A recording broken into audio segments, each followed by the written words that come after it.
ঢাকা চট্টগ্রাম মহাসড়কের ফৌজদারহাট এলাকাতে অবস্থানে এই মুহূর্তে বিক্ষোভ করছে সেখানে ইসলামী ব্যাংকের চাকরিচ্যুত ওএসডিকৃত কর্মকর্তা কর্মচারী এবং তাদের পরিবারের সদস্যরা। এ বিষয়ে একটু বিস্তারিত তথ্য আমরা জেনে নিতে চাই। এই মুহূর্তে আমার সাথে যুক্ত হচ্ছেন আমাদের সহকর্মী আলামিন শিকদার। আলামিন, বিক্ষোভকারীরা এই মুহূর্তে কি বলছেন আসলে সেখানে, এবং সড়কের যানজটের কি অবস্থা দেখতে পাচ্ছেন?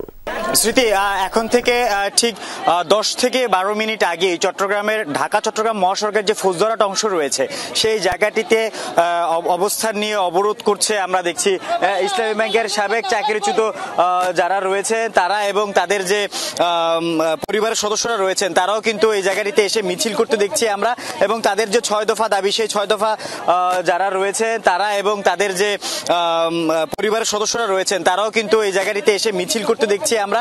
এবং তাদের যে 6 দফা দাবি, সেই 6 দফা দাবি তারা এখান থেকে উপস্থাপন করছেন। এর আগে আমরা দেখেছি যে তারা ঢাকা চট্টগ্রাম মহাসড়কের একপাশে অবস্থান নিয়ে সেখানে মানববন্ধনও করেছে। আমরা একজন ইসলামী ব্যাংকের সাবেক কর্মকর্তা, আপনার সাথে একটু জানতে চাই আপনাদের সাথে আসলে কি হয়েছিল, কি কারণে আপনাদের এই অবস্থান এবং অবরোধ? আচ্ছা, আসলে আমাদের গত মাসে 14 আগস্ট একটা সার্কুলার দিয়েছে যে স্পেশাল কম্পিটেন্সি টেস্ট, কিন্তু দেখা যাচ্ছে সেটার দলে সেখানে সার্কুলার সুস্পষ্ট লিখে দিয়েছে যদি পাস না করে তাহলে তাকে চাকরিতে কন্টিনিউ করা হবে না। অর্থাৎ সরাসরি স্পেশাল টেস্টের আদলে অর্থাৎ স্পেশাল টেস্টের গোপনে তারা নিয়োগ পরীক্ষা নিতে চেয়েছে, যেটা আমরা হাইকোর্টে রিট করি এবং হাইকোর্ট নিশি জারি করে যে এটা পরীক্ষা নেওয়া যাবে না।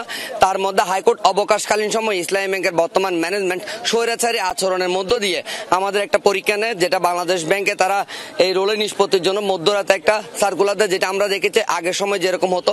এবং দেখা যাচ্ছে আমরা যারা পরীক্ষা অংশগ্রহণ করিনি, আমরা হাইকোর্টকে সম্মান করে, দেশের আইনকে সম্মান করে যারা পরীক্ষায় অংশগ্রহণ করিনি তাদেরকে রবিবার থেকে ওএসডি করে দেওয়া হয়, গত রবিবার থেকে।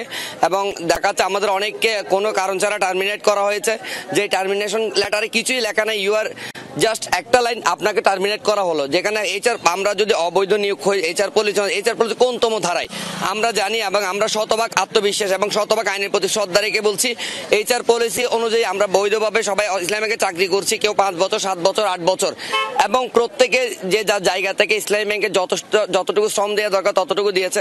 আপনারা যদি বিভিন্ন ব্রাঞ্চেও কথা বলেন সেটা কিন্তু আমরা বলছিলাম এখানকার একজন যাকে টার্মিনেট করা হয়েছিল তার সাথে, এবং তারা যে বিষয়টি বলছেন যে তারা তাদের যে টার্মিনেট করা হয়েছে তাদের চাকরি ফেরত চান এবং যাদেরকে ওএসডি করে রাখা হয়েছে। এবং তাদের আমরা জানতে পেরেছি তাদের এই মাসে তাদের ব্যাংক যে অ্যাকাউন্ট ছিল সেটাও ফ্রিজ করে রাখা হয়েছে। এই দাবিগুলো নিয়ে মূলত তারা মাঠে নেমেছে। অনেক ধন্যবাদ আপনাকে আলামিন।